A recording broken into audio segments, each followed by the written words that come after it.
ভাই শাকিব খান যদি কয় কলজাটা খুলে দিতে কলজাটা খুলে দিন, কোনো কথা হইব না। কিন্তু আমার আশা আছে শাকিব খানের সাথে দেখা করবো আমি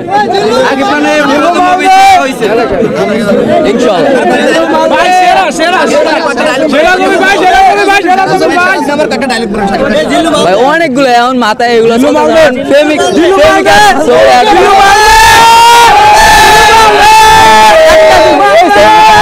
ভালো লাগছে।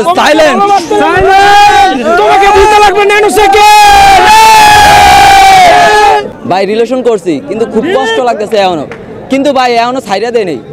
শাকিব খানের লাস্ট পর্যায়ে পর্যন্ত আমি দেখে নিব, যাওয়ার হইব হয় জেল কাট মারলে জায়গা অস্থির অস্থির। তোমাকে ভালোবাসতে লেগেছে 1 সেকেন্ড, তোমাকে ভুলতে লাগবে ন্যানো সেকেন্ড। আমার কথা হলো যে মানে ভুল করলে ক্ষমা করা যায়, কিন্তু বেইমানি করলে কখনো করি। মেয়েটা তো ইচ্ছে করে বেইমানি করছে। অনেকের থেকে শুনছি, ভাই বেড়াদার, বন্ধু বান্ধব, ফ্যামিলি সবাই বলছে যে রিলেশন করিস না, এই মেয়ে ভালো না আর কি। অনেক কথা বলছে যে মেয়ে তোর সাথে রিলেশন করবো না, ওই মেয়ের সাথে শুধু শুধু সম্পর্ক করার দরকার নেই। তারপর ভুলে যেতে কয় বন্ধু বান্ধব, কয় বাদ দে, বহুত মায়া আছে। কিন্তু তারপর আমি ছাড়ি নাই আর ছাড়বো না, চেষ্টা চালা যাইতেছি ভাই, ছাড়বো না। এটা শেষ দেখে ছাড়বো ভাই, না প্রেমিকারে মারবো না ভাই, প্রেমিকারে মারবো না। এই প্রেমিকার লোক যাওয়া রইব, কোনো কথা নেই। হয় দরকারে মরিয়া যাম, নিজে মরিয়া যাম, কিন্তু প্রেমিকারে ভাই শাকিব খান যদি কয় কলজাটা খুলে দিতে কলজাটা খুলে দিন, কোনো কথা হইব না।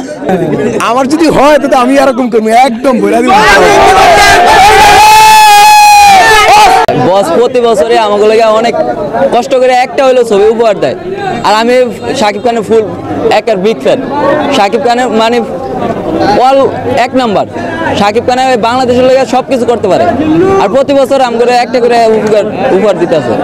এরপর এই যে ছবিটা দেখলাম ভাই, খুব কষ্টের, বলার বাইরে।